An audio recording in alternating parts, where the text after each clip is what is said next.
Okay, wait for him to come on.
No.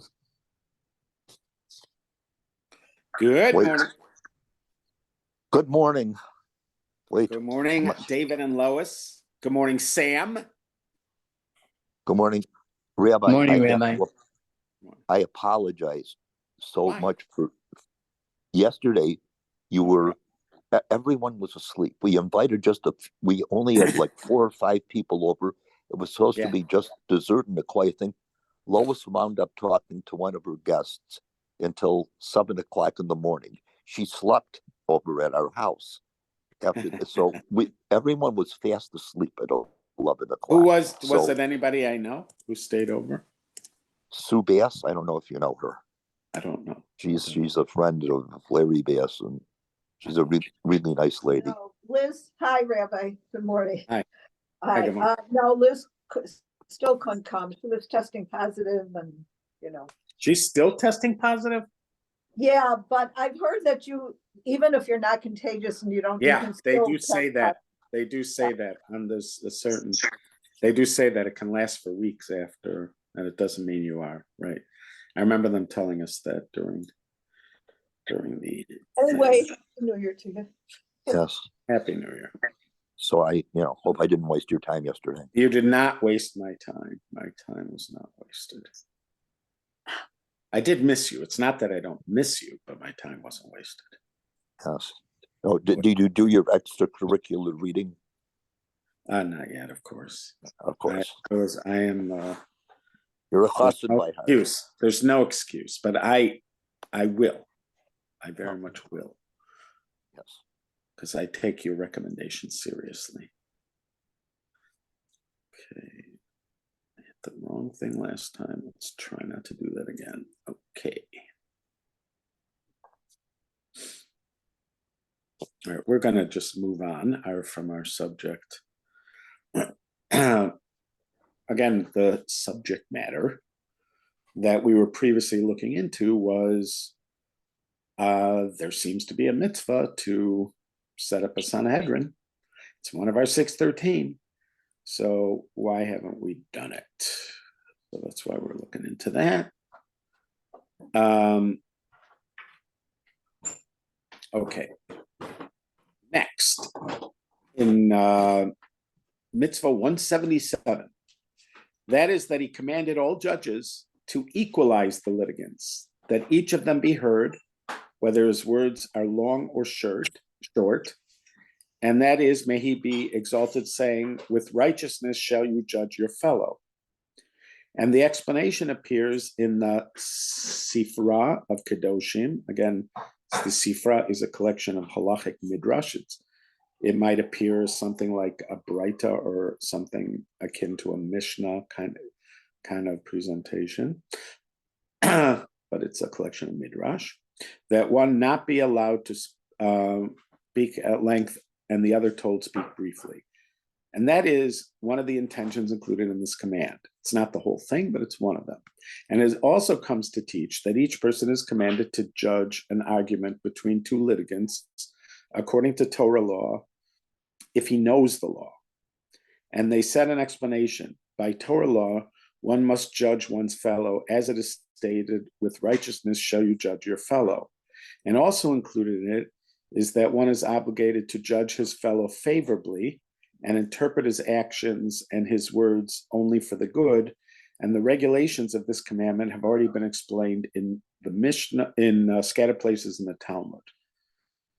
So that last one is really almost a separate topic. The first ones are what's meant to happen in a court case. Two people come before we're not talking about a criminal case here. For some reason, he is not, it didn't distinguish, it just said,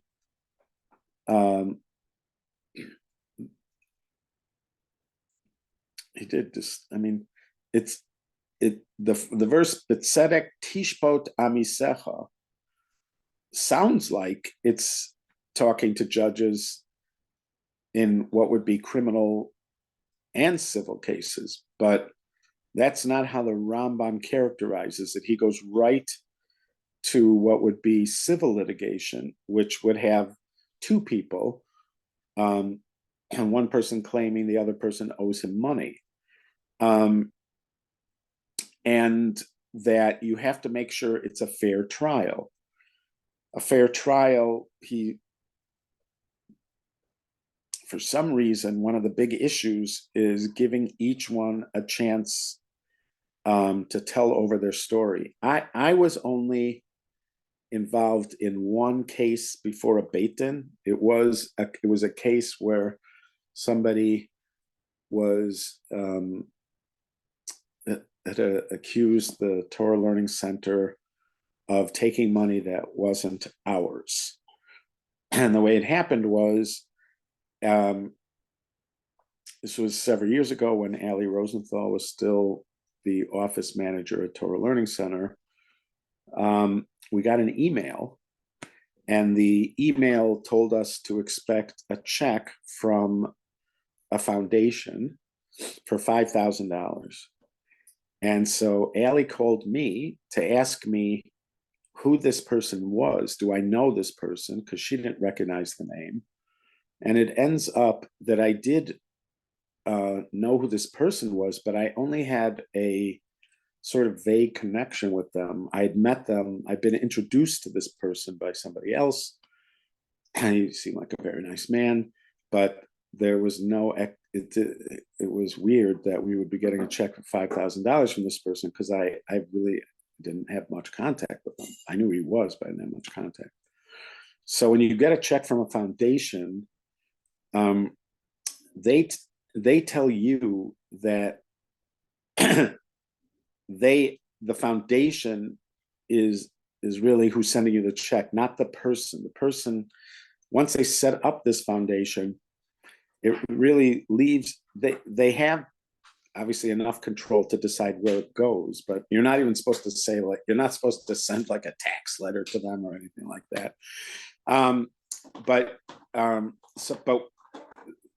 we did get in that email where they were telling us that we're going to get this check.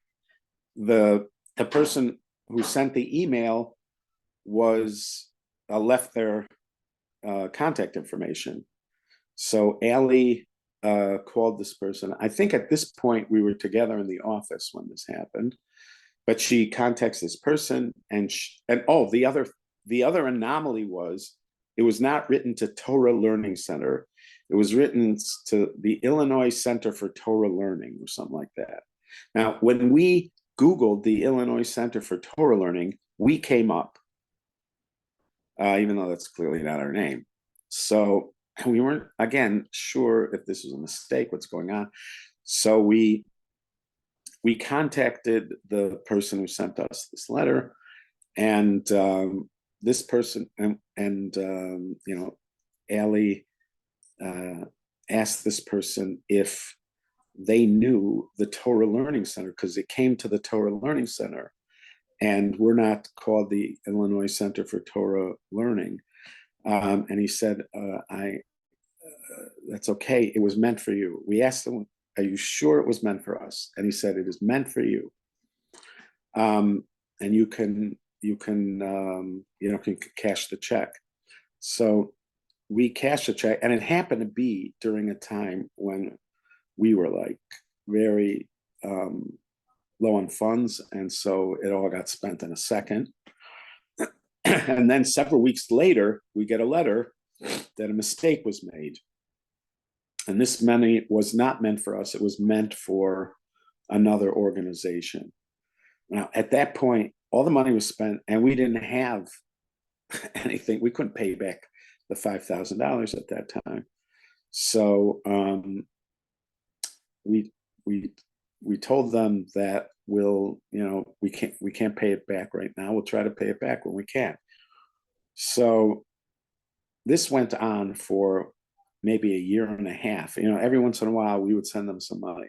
I think at the end of the year and a half, maybe we had sent them like $1,500 out of the $5,000. People on the other side were feeling like we're dawdling and it wasn't our money, and who are we not to pay the whole thing back? And so they got frustrated and angry with us. And so eventually it was this other person contacted the CRC, and I was told that Torah Learning Center is being called to a Din Torah. And so you go into this room, and there's like a bench, like it looks like a judge's bench with 3 judges' chairs behind it. And there was just me representing TLC, but for the other gentleman was in his 90s. He was certainly he had complete, faculties, whatever, but his daughter was also there. She was his accountant, and she was sort of also representing his interests before the court. And the one person that wasn't there was the other institution. Really, the other institution should have been considered the interested party, not them, because once they gave up the money to the foundation and directed the money, it should be the other institution that was there. But the CRC wanted to waive that because they felt like it would, if the other institution got involved, they felt like this could much easier be solved if it was just us in the room. Their goal was just to get us, to some mediation, just to get us to some kind of agreement about payments. So, but first they just do fact finding, and it was fascinating to see them do it, because these three judges, Rabbi Reese was one of them, Rabbi Friedman was another, and Rabbi Raka. All three of them are brilliant. They're absolutely brilliant and extremely knowledgeable. And it was just so cool to see their process. But the way it worked was they first listened to the case that was presented by the other side. So the way the other side presented it was that a check was sent to me by mistake. I cashed it, and I won't give the money back, essentially. So I list, they get to present their whole case. You can't interrupt. You can't whatever say, I don't agree with that fact or this one. This is just like the Rambam's writing. They listen to everything the person has to say, and no matter how long it takes them to say it, and they laid out their case. Nowhere in it did it say anything about a mistake, that it was sent to the wrong place, and that it was, none of those details came out. And then there was, before it ever got to me, the judges then asked questions. And somehow they got this. At one point, they asked if, how did it get to me by mistake? So it was explained that it was just sent to the wrong thing. And then they asked, what name was the check written out to? And then they had to explain that it was written out to this name, which isn't the name of the place they meant to send the check. And then he even asked, I think it was Rabbi Friedman, he asked them, did the Torah Learning Center call you to try to clarify what was going on? And then they said, yes, they did. And he said, who did they speak to? And she said, such and such. And then they asked, did he have authorization to speak on behalf of your client? And they said, yes, he did. And it was a mistake. He made a mistake by telling them that they could cash it. So I didn't have to say anything. By the time the whole thing was finished, everything came out, and it came out, they let them talk completely, and then they just asked, just the right questions. And the other people weren't. They were also honest. I mean, when they got asked the questions, they answered truthfully, etc. And so then they asked me, like, why, clearly I'm trying to pay it back. So why don't I just pay the whole thing back? And I told them that my feeling was that since we had been given authorization to cash it, we didn't have to make it our highest priority to pay it back, that we'll pay it back when we can pay it back. And so I'd gotten around to paying, let's say, $1,500, and when we have a chance, we'll pay the rest of it. And that they disagreed with me. I asked them to actually make a ruling on that, and they had to go back and talk about whether, in fact, the halacha allowed for what I was asking, and they came back and they said it did not. They said that since this amounts to what's called hashavas aveda, returning a lost object, that's how they categorized what was going on. Everybody agreed that money's supposed to go somewhere, and this money is not where it's supposed to be. So it's like returning a lost object. And therefore, they said you have to make it your top priority to return it. It has to come before your other things. So, but they asked us just to talk together, and we came out with a payment plan, and everybody was peaceful about it, the whole thing. But that was my experience in a Beis Din, where as a litigant and as somebody who was ultimately found to, to be the one that owes in the thing. In other words, I was found to be wrong, but it was all done. Really, it was a real Kiddush Hashem, and I got to see how it works from the inside, because and this is another thing that it said here, that the people who make these judgments have to know what they're talking about. They have to know the law. And so this is something when you get smicha. So the smicha, I got smicha. Why did I get smicha? Because my parents, really wanted me to get smicha. That they wanted people in my family, my friends. I've just noticed it over my life. They want to know that I'm qualified to do something. It's important to them, even though I've never had to use my smicha or I have a master's degree. I've never had to really use them in my work, but it is important for people to think you're qualified to do something. I don't know. So anyway, so in yeshiva, they offer this kind of smicha. Essentially, what they're saying is, we believe that this person is qualified to have a kind of leadership position in a synagogue, or to be a teacher at a higher level. I did have to learn the halachos of kashrus. There's certain areas that you have to learn for smicha, and I learned the laws of Shabbos, and I was tested on them. But even then, it was the equivalent of like your first year of medical school. It's not. It wasn't. You couldn't be a doctor after it. In fact, when I got my smicha, one of the people that signed on it, Ramosha Ram, said to me, "You do know you can't paskin based on this, right? You can't make halachic decisions based on this." So so that I would call my smicha the lowest, or one of the lowest. There might be a little bit lower than that, but it's one of the lowest on the rungs of smicha that you can get. The ones who are on that rabbinical court have the highest level of smicha you can get nowadays.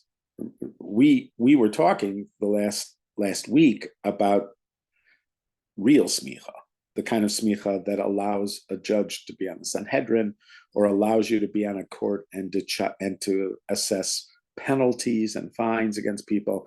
There you need real smicha, which either is a continuous tradition going back to Moshe, or or that renewed smicha that the Rambam talked about. But these ones that were on the court, Rabbi Reese, Rabbi Raka, and Rabbi Friedman, they studied for years after what I did, like what I did, and then there was another probably 7 to 10 years of studying before it was determined that they had, that they could sit on a court. So I was young to get smicha. I was like 21, I think, to get smicha, which is pretty young. But so they were probably in their 30s before it was considered, that they were at the level to judge these kind of cases. Yeah. I thought that the result of smicha is that the end that they say to you, I forgot what the order is, judge, Yora Do they- Yora. It's called Yeah. Yora Yora, which is, it means literally to either teach or guide. Like in my case, I never planned on being a shul rabbi. I accidentally was one for 9 years, but I wasn't planning on being a shul rabbi. I was just planning on teaching. And to be a teacher, there's absolutely no, they like to have rabbis, so they call you rabbi. They like to have it. A lot of yeshivas don't even have the people that are teaching yeshivas do not have smicha. A lot of them, because what was the need? Even Rabbi Rum, when he says you can't paskin with this, if I would have become an apprentice to a posek with my smicha, I could have paskin with it. But I only had the book learning. I didn't have the practical stuff. He wasn't saying I could never paskin. He was just saying, right now you can't. So what would have happened is, and this does happen with people, especially if they become rabbanim of shuls, is that you apprentice with somebody who's an expert in nida. So then all the questions about nida, you might apprentice with them for a year or so. And then you are sort of proficient in nida, and then you would apprentice with somebody else about kashrus questions or about what's a kosher lulav and esrog. So you would do a couple years of apprenticeship, and then you would be considered okay, to be like a shul rabbi. In Israel, they have a first level smicha, which is equivalent to what I had, but and then they have a next level smicha that they call it a rav shchuna, where you can be a rabbi of a neighborhood, and that included other things. Like, for instance, I was never tested on avelus, like the laws of avelus. A lot of questions that come up to a rav are about what to do in avelus or related to burial, things like that. I wasn't tested in nida. I wasn't tested in, which also in the Orthodox community, a lot of questions came up. I remember when I became we called it the consulting rabbi at Darchei Noam, Rabbi Francis told me I need to develop expertise in nida because people are going to start coming to me with nida questions. They never did, because it was very easy to just ask Rabbanim in Chicago, in West Regis Park and Peterson Park. You didn't need to come to me for those. So I never did really have nida shilas. Also, if you have a mikvah, we have a mikvah. So you have to become an expertise on mikvah questions and things. So if you're really a rav of a shul, you're gonna have to have apprenticeship in these things and then continue your studies, so that you can have proficiency in all those areas. If you're teaching, nobody's going to ask you these questions if you're teaching. And that was what my plan was. That was my trajectory, to just be a teacher. So I didn't technically really need it. But then accidentally, it did work out that I did have the position of a rabbi at a shul. But even then, people like Rabbi Reese or Rabbi First expected me to ask them the difficult questions, but they were okay with me answering some questions. I tried not to answer hardly any question, on my own without having some apprenticeship in that thing. And almost all the questions would go either Rabbi First or to Rabbi Reese. And then once I was no longer the rabbi there, it became a kind of mantra of mine. All practical halachic questions must be asked to Rabbi Daniel Fox. And that was from the moment he assumed the position of rabbi at DNG. And I've said it so often that somebody finally suggested in one of my classes that we just call it a number 6. I don't even have to say the whole mantra anymore. So it comes up every day. I just will say that's a number 6. That's a number 6 plus. Do you know the answer to those questions? Did you use that mantra too? Because I always question when you say it. I mean, I always say, Right. "Oh, I'm sure Rabbi Karsh knows the answer to it. He's just doing this because he has to." Do you know the answer to those questions? I would say it would be like somebody. I'm sort of like somebody who might teach accounting but isn't an accountant. So not being in the field when I was doing it, like when I was actually in the field, so I had to be up on all the latest things and stuff. But once that changed, I stopped being up on it. So I'm not up on it. So I know surprisingly little when it comes to practical halachic questions. I mean, my family asks things, and I tend to, for the things that I've had a lot of experience in, I will answer them if my family asks me for it. So I do get some exposure, but not very much. So I really, when you're sort of out of it, and because stuff is changing all the time, and new opinions are coming in, and new issues with regard to it. And then I've been going to this business halacha summit. I went last week and I went last year. And I mean, part of the enjoyment of being there is just hearing about the thinking and the branches of questions that I didn't even have a clue, that these were even out there, and that's a kind of thrilling part of being involved in those things. If that was my area, I would have been read up on them. They would, they'd be things. But when you're not reading up on it, there's all sorts of stuff going on. Plus, there's stuff that is, believe it or not, still changing and evolving. So we've had a few examples from the CRC. Like it used to be that if you had it, there is a law that you're supposed to toilet, you're supposed to dip in the mikvah vessels that are made out of metal or glass before you can use them. So let's say somebody got a coffee urn, a Hamilton Beach coffee urn. So you couldn't just use it right out of the box. You'd have to toivel it. But how can you toivel it? It has an electric element to it.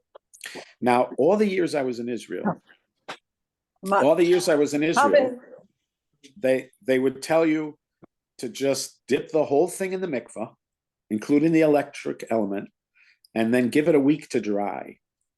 Maybe have a fan blow on it, or give it a week to dry. That, honestly, that was what you were told to do, even if it had an electric element. Now, you would look in the literature, and there would be people, because electric elements is a relatively modern thing, when you're talking about the course of halacha, and the fact that they can be harmed or maybe even cause harm if you plug them in. This was kind of a new discussion about what to do about that. So again, you had this Israeli approach, which was not just Israel, it was pretty much the whole world, but in Israel, it was just like no brainer. Then you had some people some halachic authorities who were suggesting ways to be lenient. So for instance, Gentiles don't have to toivel their kalim, and you can use a vessel that belongs to a Gentile without toiveling it because it's theirs, and they don't have to toivel their kalim. So one way out of dipping it in the mikvah is to give the item or sell the item to a Gentile, and then he gives it back to you to use it. And that's what I had basically been doing for several years with anything that like those coffee urns or things like that in the shul. If you had we had a wonderful man named Jorge who still does a lot of cleaning up work and handiwork at the shul. And so I explained the whole thing to him, and then I basically gave it to him, and then it was his, and then he lets us use it. It's his vessel. It's a kind of legal fiction, but it works. Another one was that you could get somebody who knows electricity, you could get them to take the thing apart so it doesn't work, and then reassemble it. If they're Jewish and they reassemble it, if it was made by a Jew, it doesn't need to be toivel. So that's called, so there were workarounds that you had to do. There were some opinions that you don't need to toivel it in this condition, but they weren't being relied on. And even Reb Shmuel Kamenetsky, who was like a major worldwide halachic figure, he said that he sort of feels like he'd like to rely on that lenient opinion, that you don't have to toilet, you don't have to do anything as long as it's plugged in. It's sort of it has a different status than a regular vessel, but he just doesn't feel like he can. He felt like he leans towards that lenient opinion, but whatever, he's not going to cross the line. So that's the way it was until, I don't know, not long ago, when the CRC just decided you don't have to toivel these. They took the lenient opinion. They crossed the line. So now our shul got a new urn, and we did not toivel it. We didn't give it away to a Gentile. We didn't undo the electronics. We just took it out of the box and plugged it in and put it in. This is like because somebody decided to take it on their shoulders to do it. And it was Rabbi Schwartz. This may have been a holdover from Rabbi Schwartz. I don't think it was Rabbi Reese. It may have been a holdover. So it was like a couple of years ago, the decision was made. And now suddenly, so to me, this is like something that happens in every Jewish kitchen. And it was just bread and butter kind of halacha. And you're relying on these opinions from before, and then it changed. And now, at least in Chicago, because we do rely on the CRC and we take their opinions, whether they're more severe or more lenient. So, it changed. Now, I wasn't up on that. I didn't know it changed. Rabbi Fox knew, because Rabbi Fox is in contact with the CRC. So I wouldn't have known that. Somebody would have asked me about that. I would have given them old stuff. There's other things like that so it can even sort of evolve. And so if you're not really up on it, you really shouldn't make decisions, because new things could have come up and you don't really know what they are. So if somebody asks me, I'm sort of in that position. I would call it like being more like somebody who teaches accounting as opposed to somebody who practices accounting. It's the person who practices accounting. If I was going for advice on an accounting question, it'd be smarter to talk to somebody who's an actual accountant than to somebody who sort of teaches it. Now that is the first couple things here, but the last one, that one is a notion that is a kind of almost like a Pirkei Avos kind of notion. In fact, it is in Pirkei Avos, which is that you should always judge your friend favorably. This last part is not the way judges in court are supposed to. You're not supposed to interpret the actions for good. If you're a judge in an actual court case where two people are going at it, there you have to take a neutral position, or in Pirkei Avos they even advise you to assume they're both guilty, because you're trying to get to the actual truth of what happened. You have to make decisions based on determining factors that determine an outcome. You can't have this kind of attitude, but we, in our interactions with other people, are supposed to judge other people favorably. So a classic case would be, you see somebody doing something that looks like they're doing something wrong.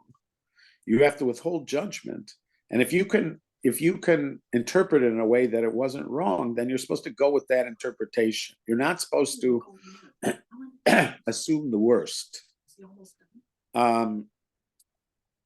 So let's say you saw somebody in my brother has this story. He sold diamonds for several years. He lived in Milwaukee, and he developed he had access to the actual diamonds, and then he would sell sell them through jewelry stores throughout Wisconsin. So sometimes he'd be in a small town in Wisconsin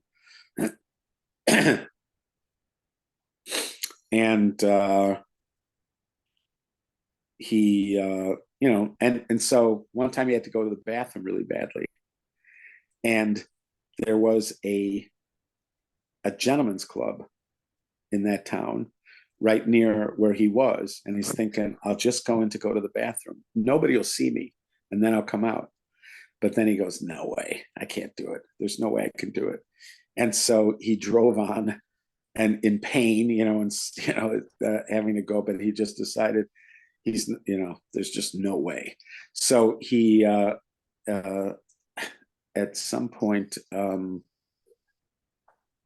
guy told him, he goes, hey, I saw you. He essentially saw him in that same area. It wasn't right there where he was going to the bathroom, but somewhere in that same area, out of nowhere, some guy from Shul happened to be in that same area also. Now imagine telling somebody, there's no way anybody would believe you if they saw you coming out of a gentleman's club. There is no one who would believe that you just went in to go to the bathroom.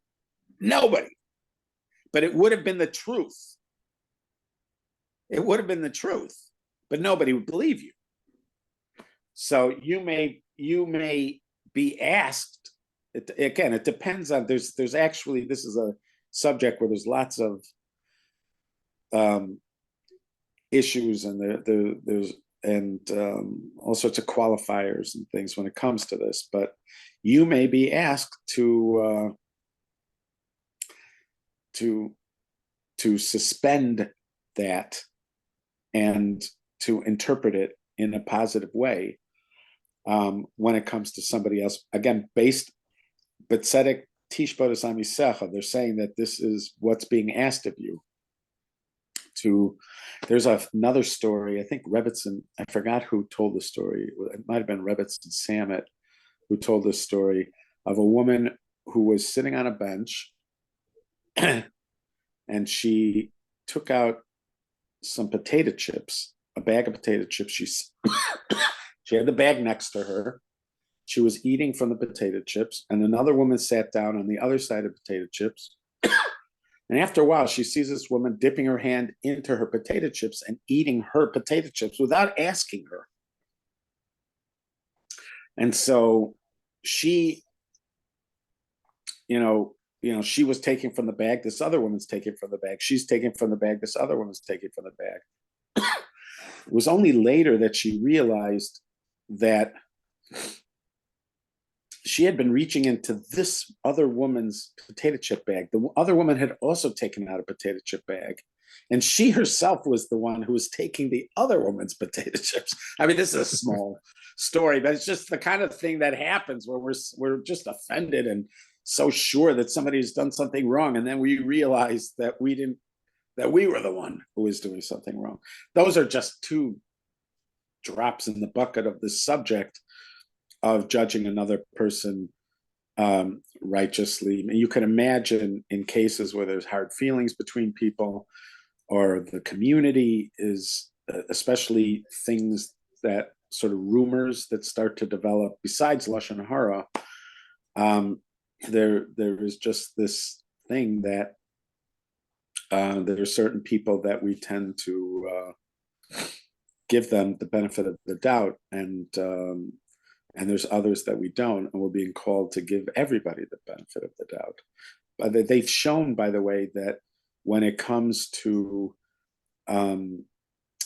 people from different cultures, that within your culture, you have a kind of affinity for somebody, and you tend to give people that you know, your friends, your family, the benefit of the doubt and people from your own culture. When it comes to another culture, you don't necessarily do that, and you assume the worst. And this would also sort of encourage us to extend that beyond our little group, that everybody deserves to get the benefit of the doubt, as it were. Okay, I look forward to talking some more Torah together. Or lack of benefit of the doubt, as long as it's equal. Right, so that's how he started, but that's not how he ended. He said, Yeah. it's not equal. At the end, when it comes to the thing, what we call don lekaf schut, not within a legal setting, you can't do this, but in your own interpersonal reaction with other people, it says, and also included in it is one is obligated to judge his fellow favorably and interpret his actions and his words only for the good. But that's extra legal. Right. That's not, it's a law. In other words, he's saying that this is a mitzvah. It's being asked upon us. Now, if you're in court, you can't do this. Yeah. Outside of court, but it's extra legal if by legal you mean something that happens in court, but it's still part of the mitzvah. He's saying also included in it that's what he means in the mitzvah.